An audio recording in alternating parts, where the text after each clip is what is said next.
sorry ya Bang ya. Iya. Tapi kita diskusi sehat aja Bang ya. Jangan betul. pakai marah-marah dan pulang dari sini kita nggak usah pakai berantem ya Bang ya. Enggak lah. Kita Abang sama-sama orang pintar. Tadi kan kita sudah jelaskan Iya. cara bicara kita seperti itu. Makanya kita ini sebenarnya nggak perlu pakai mic juga bisa. Abang orang pintar, aku juga orang berpendidikan. Kita sama-sama ini. Kalau ngomong dengan yang kemarin Bang, mungkin aku bisa mengerti Bang. Ini sama-sama ya mungkin secara sorry ya aku ngomong ya, pendidikannya berbeda ya. Kalau Abang ini kan sarjana hukum Bang. Kita ini berbicara ini ilmu eksak Bang. Betul. Dimana kita ngomong tes DNA ini bukan opini dokter berdasarkan opini dia Bang. Ini berdasarkan sertifikasi Bang. Paham. Ini sertifikasi Bang. Paham kita Bang. Paham. Dan saya pikir Abang sebagai seorang pengacara paham jelas bahwa ini hasil justifikasi hakim, dokter, sertifikasi itu berbeda dengan opini seorang dokter biasa, Bang. Nah, ini perlu kita jelaskan. Silakan, Bang. Kita sekarang berbicara masalah satu tindakan medis, kan begitu. Yang di dalamnya ada sampel yang dikerjakan oleh sebuah laboratorium, sampel, ada manusianya menjaga sampel. Begini, tanpa menyudutkan dan menuduh siapapun. Selama segala sesuatu yang dikerjakan oleh manusia masih dimungkinkan untuk terjadi kekeliruan, ya kan? Maka oleh sebab itu, tentu ketika sudah ada satu, katakanlah diagnosa tertentu, kita bicara dalam kasus umum nih, diagnosa tertentu, seseorang yang merasa apakah ini benar, dia punya dong hak untuk memastikan kembali. Boleh, kenapa nggak boleh? Itulah yang kita lakukan. Tidak saya mengatakan tes DNA yang boleh, masalah. tapi sebagai seorang pengacara saya tanya dengan Abang dulu, apakah tes DNA yang pertama itu sah?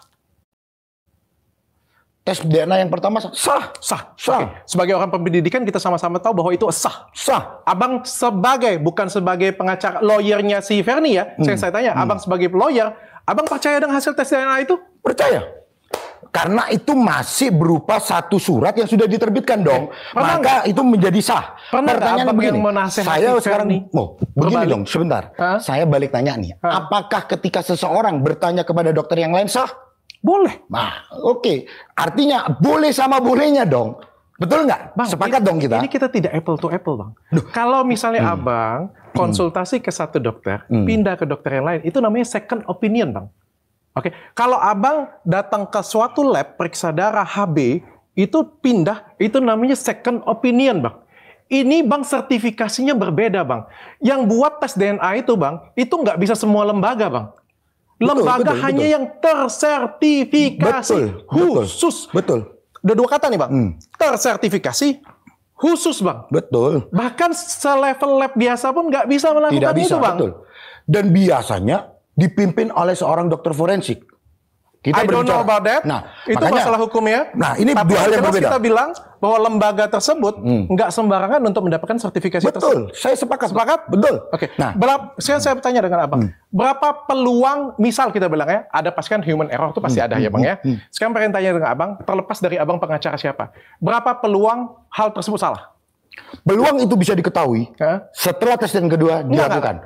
Kita bicara sih gini, Abang sebagai seorang lawyer, saya mau tanya umum, ya saya tidak tanya kasus Ferni. Bang, ada kasus, saya bilang hasil tes DNA keluar, baik dari Amerika, Indonesia, dan lain sebagainya, dari sertifikasi ini, semua badan usaha lengkap. Saya mau tanya dengan Abang, sebagai orang yang berpendidikan, lulus sekolah hukum, mungkin S2, S3, berapa persen, ada mungkin salah, pasti ada. Semua orang pasti bukan punya human error. Berapa persen kemungkinan dia salah?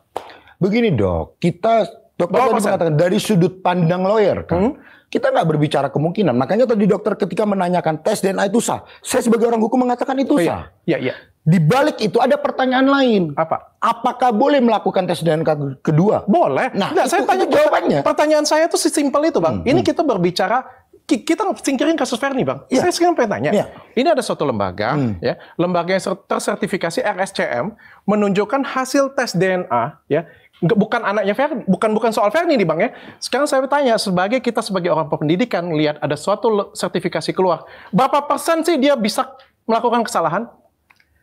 Menurut saya Bang, langsung saya ngomong ya, menurut saya yang dokter aja Bang, saya S3 Bang, menurut saya 0,0% Bang. Masih ada nggak kemungkinan? Bisa, orang bayi aja bisa ketukar, tapi 0,0% Bang. Ada nggak kemungkinan? 0,0% bukan kemungkinan dong, 0,0. Kecuali 0,1 itu masih kemungkinan. Kalau 0 kan berarti tidak ada kemungkinan. Bang, 0,01%. 0,01%. Dari 1 juta kemungkinan, dari 1 miliar kemungkinan, mungkin 1, itu pun mungkin kelilipan banget, dicapai mungkin Bang. Tapi kan nggak banyak Bang yang ngerjain tes DNA Bang. Betul, Dokter Richard tadi sendiri mengatakan, mungkin dari 1 juta kasus 1 orang. Mungkin. Jangan-jangan ini yang 1 orang. Nah, bisa jadi Pak. Artinya begini Dok, biarkanlah ini bergulir secara hukum.